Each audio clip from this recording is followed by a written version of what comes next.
Assalamualaikum warahmatullahi wabarakatuh. Alhamdulillah, alhamdulillahi rabbil alamin. Assalatu wassalamu ala ashrafil anbiya'i wal mursalin, sayyidina wa maulana Muhammadin. Asyhadu an la ilaha illallah wa asyhadu anna Muhammadar Rasulullah. Allahumma shalli ala sayyidina Muhammadun musyabihil wal ikram, ya wal jalil wal ikram. Allahumma shalli wa sallim wa barik wa karim ahzanul nabil karim. Ihdinil ladzi min jamalika wa innal ladzi fin jalalika wa innahu fin kitabika. Wa tahirin wal mujahidin, amma ba'du.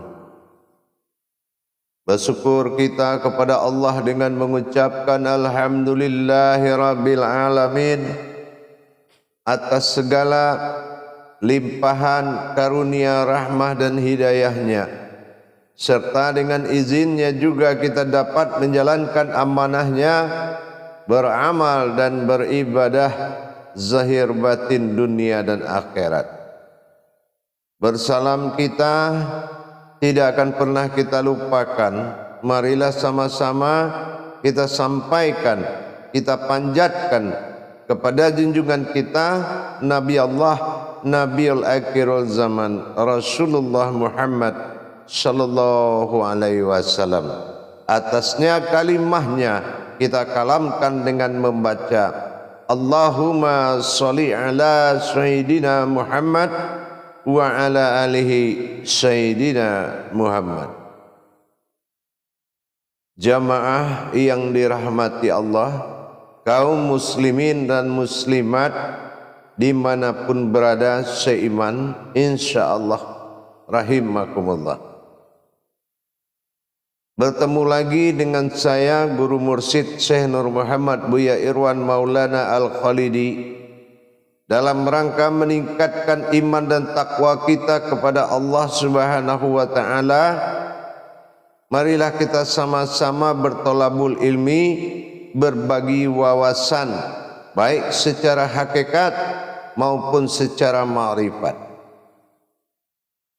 Dikatakan sebuah ibadah apabila wujud daripada perbuatannya adalah hakikat.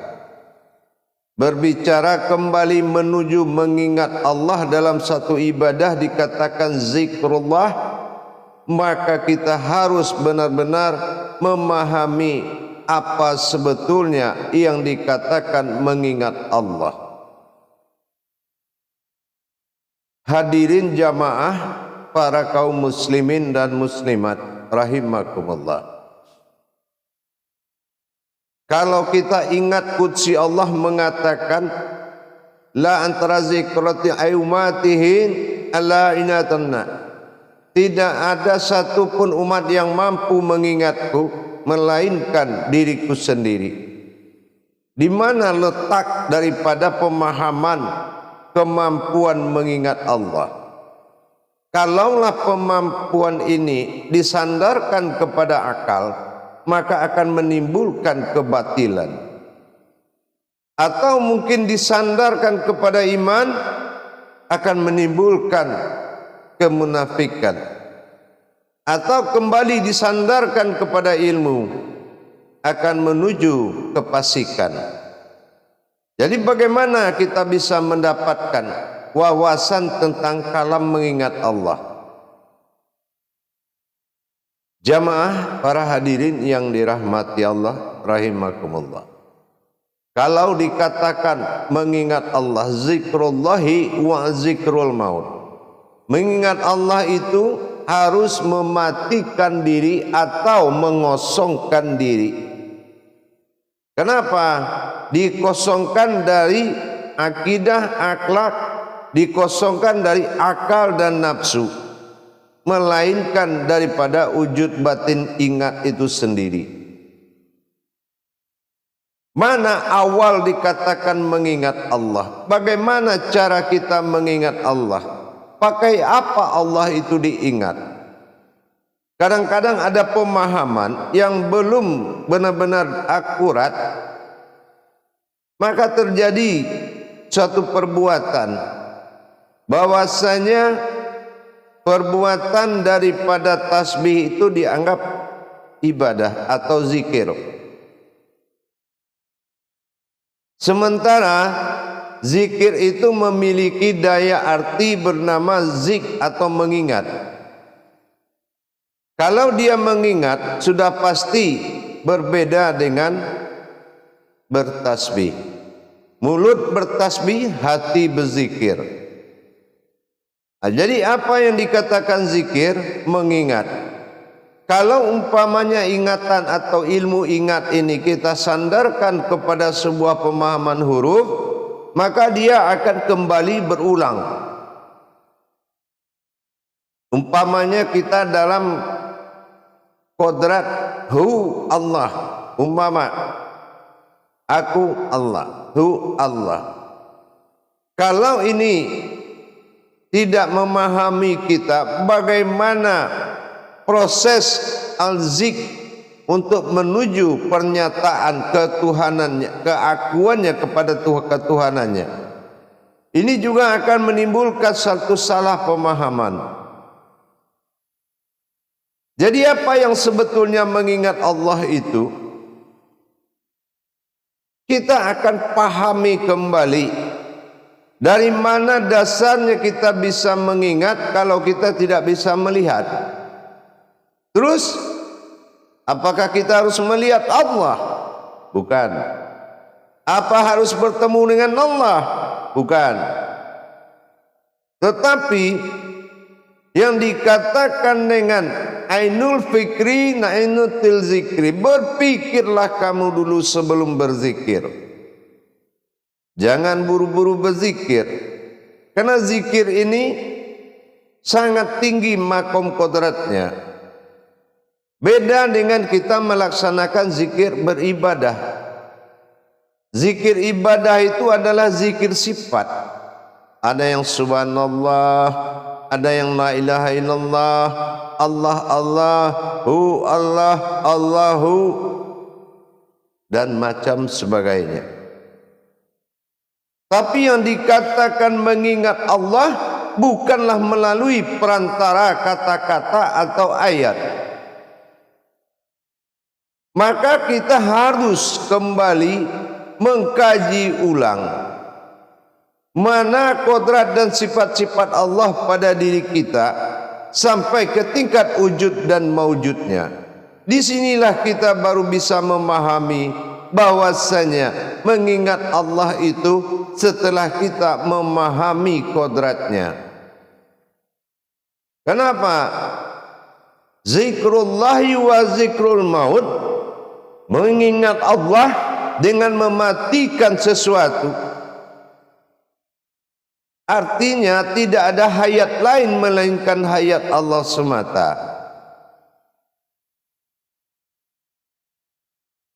Maka dari itu kita harus mengkaji ulang.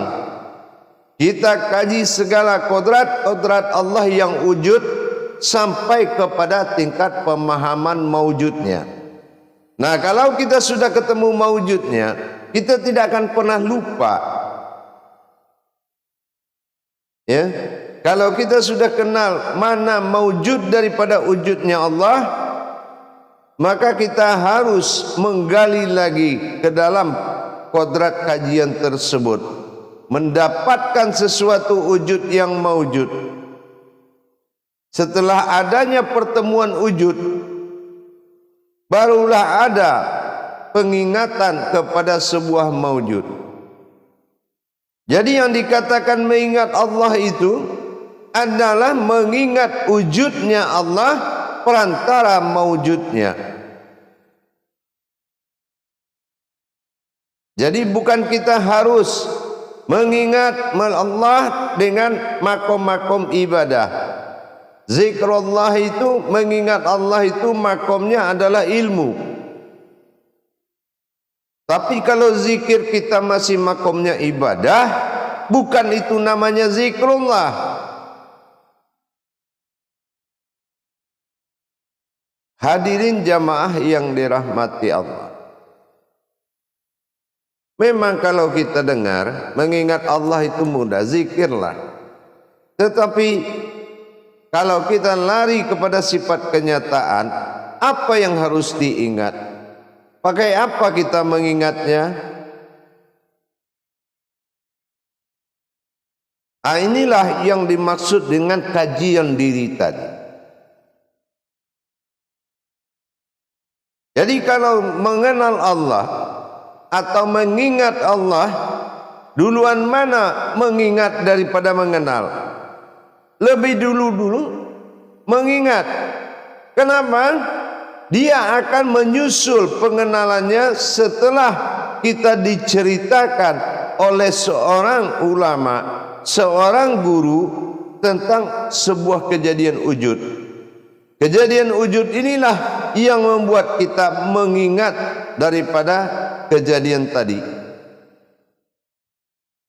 Kalau kejadian tadi adalah Allahu Allah, maka kejadian inilah yang menjadi ingatan.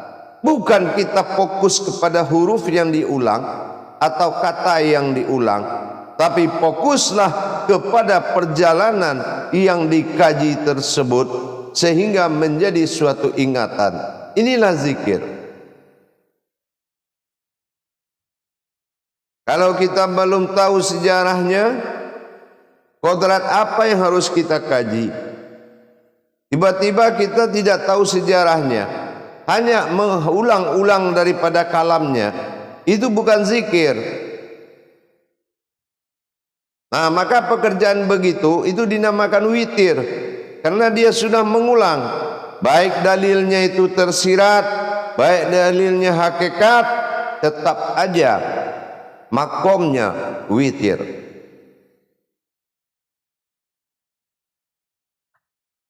Jamaah yang dirahmati Allah rahimakumullah.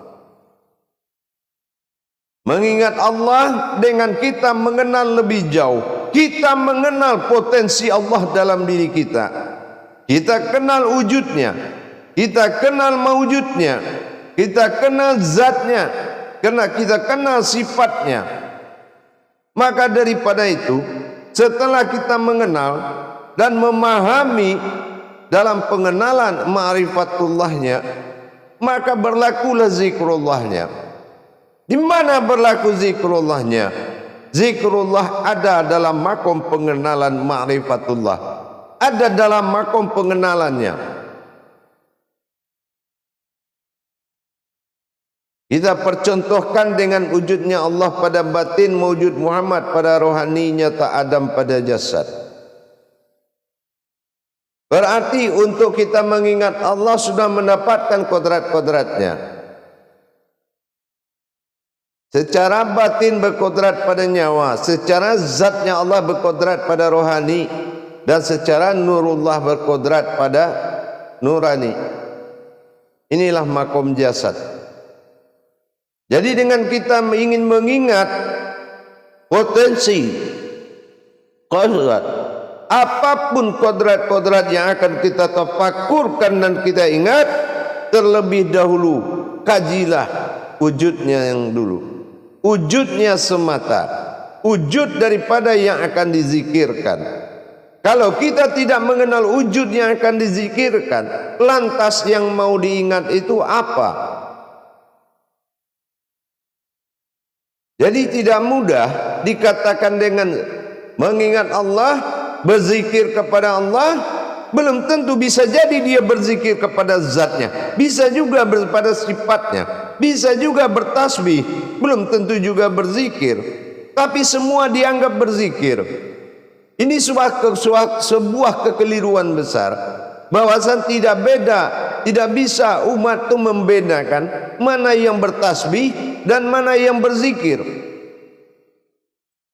Dikatakan berzikir setelah ayat itu lebur menjadi kauli, kauli lebur menjadi munajat, munajat lebur jadi marifat, marifat mewujud dalam kauniyah, kauniyah muncul dalam arasnya Allah. aras itu yang akan membuka suatu kejadian, maka kita sudah bisa mengingat kejadian berlandaskan huruf yang akan diwitirkan. Jadi tidak mudah jemaah. Zikrullah, mengingat Allah itu tidak mudah. Semuanya butuh peleburan supaya sampai menjadi sebuah ingatan. Contoh kita umpamakan tulisan Allah. Alif lam lam ha. Kita ingin berzikir, mengingat Allah, kita pakai namanya. Tapi kita tidak kaji dulu. Namanya ini menuju diri siapa? Dirinya apa diri kita?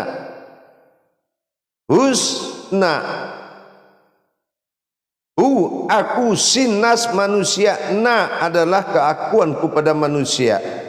Berarti kalau kita ingin mengingat zahirnya, kita tidak susah-susah lagi untuk bertajali dalam huruf, tapi justru kita bertajali dengan kodratnya Allah Subhanahu wa ta'ala. Jadi kita sudah tahu kodratnya. Nah, kodrat ini dia punya jabariyah atau sejarah. Nah, sejarah ini yang akan menjadi suatu pandangan di dalam berzikir. Kalau ingat wajah orang banyak, kita ingat bagaimana mukhalifatul lil hawadis itu, bagaimana Allah menciptakan sesuatu yang tidak pernah serupa. Kita lihat lagi kodrat-kodrat manusia, kita ingat kodrat Allah, karena kodratnya Allah adalah hakikatnya manusia. Hakikat Allah itu adalah manusia. Maka kalau kita berzikir kepada Allah, lihat dulu makomnya. Apakah makomnya ibadah atau ilmu? Ini harus terpisah jemaah, para hadirin sekalian. Pemahaman daripada zikrullah itu benar-benar pengenalan yang lebih matang, benar-benar penglihatan yang lebih matang, betul-betul teliti. Wa bainatun al-zikrullahu, pastikan kamu bisa mengingatku, tentunya dengan kodrat-kodratnya. Jadi kalau kita terbayang wajah orang, Allah tidak menyerupai sesuatu pun, umat ini sangat banyak. Terbayanglah Allah. Kenapa? Ada di depan kita yang tidak menyerupai dan diserupai oleh siapapun. Itulah wajahnya manusia yang Allah katakan terbuat dari mukhalifatul lil hawadis, dengan nama Allah yang menciptakan sesuatu yang berbeda. Maka kita sudah dapatkan dengan kita mengingat zikir sirnya, maka kejadian daripada wajah ini sampai maujud itu sudah dalam genggaman makrifat kita. Itulah yang harus diikuti. Jamaah yang dirahmati Allah rahimakumullah. Jadi yang dikatakan mengingat Allah, zikrullah itu tidak mudah sebelum kita mengenal mana wujudnya, mana mewujudnya, mana zatnya, mana sifatnya, dan bagaimana dia bersifat bagi diri kita. Kalau sudah kita yakin Allah bersifat pada diri, dan diri itu adalah sifat bagi Allah, maka keimanan kita sudah mudah. Qalla min indallah, semua kejadian datang dari Allah. Tapi kalau kita belum bisa memiliki pemahaman zikrullah, bagaimana mengingat Allah? Kalla anta rabbi wa anta khalal fi rabbi. Kalau kamu ingat aku, maka ingin melihatku, maka lihatlah dirimu sendiri. Kalau kamu ingin mengingatku, ingatlah dirimu sendiri. Maksudnya apa? Maksudnya itu mawujudullah bersifat nyata. Anazirnya Allah adalah diri yang terlihat, yang akan bisa menjadi wujud ingatan atau zikrullah. Jamaah yang dirahmati Allah rahimakumullah. Maka daripada itu jamaah, kalau kita tahu membedakan mana yang mengingat Allah dengan mana yang beribadah kepada Allah, jangan kita samakan saja antara mengingat Allah dengan beribadah kepada Allah. Beribadah kepada Allah dengan mengingat Allah itu adalah satu makom, bukan dia terpisah. Wa huwa ma'akum aina ma kuntum, dimanapun kamu ada di situ aku ada. Tetapi apakah sudah kodrat itu hayat dalam diri? Tentu kita harus mengevaluasi, melihat kembali kajiannya. Apakah kajian kita ini sudah bisa menjadi dawaman 24 jam atau masih lepas-lepas? Nah, kembali kepada pemahaman tadi. Jadi para hadirin dan hadirat rahimakumullah, kalau dikatakan zikrullah itu menatapnya kita kepada wujud sifat dan wujud zatnya Allah pada diri kita. Dengan hayatnya Allah, wujud am itu meliputi si wujud an di dalam bungkusan si wujud mu'ad, maka menjadi suatu ingatan, menjadi suatu amalan, menjadi suatu ingatan. Maka ini yang dikatakan juz ama. Manusia itu adalah amalan. Jadi tidak ada lagi amalan selain dari manusia. Artinya apa? Kita kaji wujudnya, maka kita dapatkan maujudnya. Setelah dapat maujudnya, itulah yang akan selalu diingat.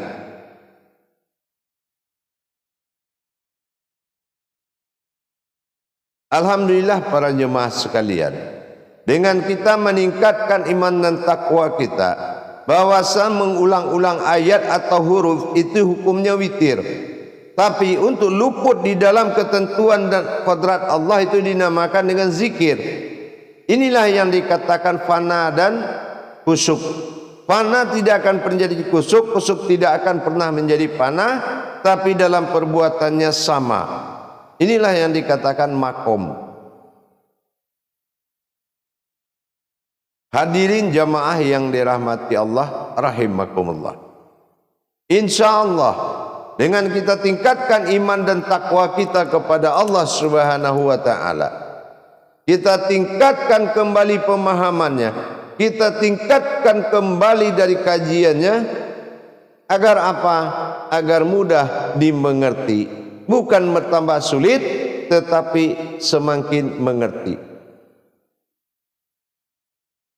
Maka dari itu semua jamaah rahimakumullah, kalau kita hanya melakukan zikir yang bersifat ibadah, makomnya sudah pasti dalam naungan hadis Rasulullah sallallahu alaihi wasallam.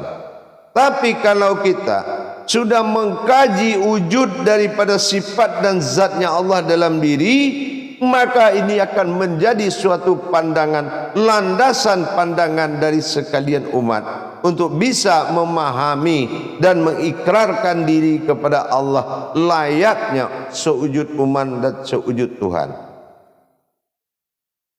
Untuk itu para jemaah sekalian, mari kita berlomba-lomba dalam kebaikan. Fastabiqul khairat. Bagaimana supaya kita bisa meningkatkan iman dan takwa kita kepada Allah? Tentunya dengan mengkaji ilmunya, tentunya dengan mengkaji sifat-sifat Allah bagi diri kita, agar memudahkan kepercayaan guru kita bisa penuh kepada kita dengan kita bersungguh-sungguh dan yakin akan perbuatan Allah terhadap diri kita. Jangan hanya perbuatan kita yang kita yakini, tapi yakinlah perbuatan Allah itu pasti berwujud baik ke sebuah kebaikan. Jamaah yang dirahmati Allah rahimakumullah. Jadi kalau dikatakan zikrullah, bermusyahadahnya kita kepada kodrat-kodrat Allah dalam diri kita. Kalau kita sudah menjadikan diri sebagai patokan kaji, maka Allah akan buka kebenarannya, Allah akan perlihatkan kebenarannya. Kenapa? Karena memang bidalihi marifatul haq fil ilmi, kebenaran sebuah kodrat ilmu itu adalah kebenaran yang tertinggi di jalan Allah. Jangan kita hanya melaksanakan tapi nilai kodratnya sangat rendah. Inilah yang membuat seseorang semakin jauh perjalanannya, bukan semakin dekat, karena kelalaian terhadap ilmu rububiyah. Dia tidak paham makna tapi dia bisa berzikir. Inilah yang membuat kekeliruan. Ternyata bukan berzikir, malah itu bertasbih kepada Allah. Jadi dengan adanya pemahaman tentang zikrullah itu, bukanlah kita ambil tasbih langsung duduk berzikir pada Allah. Bukan. Apa yang ada dalam pikiranmu, apa yang ada dalam pandanganmu, dan apa yang terasa dalam batinmu, dan siapa yang menggerakkan kamu, dan dari mana wujud gerak itu, wujud siapa yang digerakkan. Kalau kita sudah bisa menyaksikan itu, maka itulah peluang besar untuk kita mendapatkan zikrullah itu yang sebenarnya. Tapi kalau belum bisa menjadikan kajian itu menjadi aras atau kekuatan, maka kita akan larut dalam perjalanan yang tiada berakhir. Inilah kajian. Untuk itu para jemaah, mari kita sama-sama membuka hati untuk menerima ibadah zikir sehingga afdal dan mabrur dijalankan. Afdalu zikri fa'alam annahu la ilaha illallah. Ingat, afdalul sebuah keafdalan zikri, mengingat atau zikir. Fa'alam annahu, setelah mengenalku, kata Allah, la ilaha illallah, di dalam jaminan kalimat la ilaha illallah. Begitu jemaah sekalian, dengan kita meningkatkan pola ibadah kita, maka Allah memberikan suatu fasilitas yang sangat memudahkan. Tapi karena kita terbiasa hidup di alam salah, maka kita tidak menerima keberadaan Allah dalam diri, kecuali mengaku-ngakui di dalam perjalanan kata. Bukan dia tahu, tapi dia bisa bercerita. Inilah yang kita khawatirkan. Jangan temui orang yang hanya bisa bercerita tapi tidak menjamin dalam kodratnya. Ingat, tidak ada guru yang pintar, tetapi carilah guru yang membuat dirimu pintar. Insya Allah akan mabrur segala ibadah kita. Jamaah yang dirahmati Allah rahimakumullah, pengenalan hakikat zikir ini perlu sekali menjadi perhatian bagi kita. Kenapa begitu? Mustahil bagi akal kalau orang sudah solat dia tidak zikir. Kenapa? Iqimis salat li zikri, didirikan solat itu untuk mengingat kau. Maka bagaimana kita caranya mengingat Allah atau zikrullah? Maka kita harus belajar dengan baik. Kita harus mencari amirul mukmin kita, mencari pembimbing diri kita. Kenapa? Dialah pemeran utama daripada sifat batiniahnya Allah yang turun-temurun kepada anaknya Adam. Jamaah yang dirahmati Allah rahimakumullah, hati-hatilah dalam menggunakan ilmu-ilmu kepada Allah, terutama ilmu zikir. Karena zikir itu adalah bukan kemampuan manusia, tapi mengembalikan kodrat Allah kepada Allah, tentunya dalam makom ilmu syahadah. Bagaimana kita belajar tentang ilmu yang langsung, insya Allah kita bisa membuktikan kebenarannya setelah kita memasuki alam fardu. Insya Allah pada jemaahnya sekalian, mudah-mudahan di dalam tausiah pendek ini tentang hakikat tersiratnya zikir itu, kembali kita menyadarkan diri. Rupanya mengingat Allah itu wal hablu minan nas man hablul minallah. Dengan kita berhubungan dengan sesama manusia, melahirkan ketenangan, melahirkan suatu kegiatan dan keyakinan, akan mudah kita mendapatkannya. Dan rumah itu akan dikunjungi oleh malaikat-malaikatnya Allah. Apabila dalam rumah itu terjadi ibadah zikir yang sangat kuat menuju liganya Allah Subhanahu wa taala. Jadi bukan artinya bisa sendiri, alam pun akan mengakui keberadaan itu. Maka itulah puncak kebenaran. Bidalihi marifatul haq fil ilmi. InsyaAllah. Baik para jemaah, pengenalan hakikat zikir ini perlu sangat diperhatikan. Kalau kita belum paham bagaimana menghadapi sesuatu yang hakikat, kita harus belajar terlebih dahulu. Jadi bagi yang ingin berminat belajar dalam memperdalam ilmu amal ibadah, silakan hubungi nomor telepon yang telah kita siapkan di layar deskripsinya YouTube Buya Pasaman Timur. InsyaAllah berbagi kita akan sangat indah sekali. Dan tidak ada lagi kemuliaan melebihi kemuliaan berbagi kepada sesama. InsyaAllah dengan wawasan zikir ini bisa akan menjadi salah satu dasar untuk meniti kepada tingkat tujuannya. InsyaAllah mudah-mudahan para jemaah, mudah-mudahan bermanfaat buat kita semua. Akhirul kalam wabillahi taufiq wal hidayah. Wassalamualaikum warahmatullahi wabarakatuh.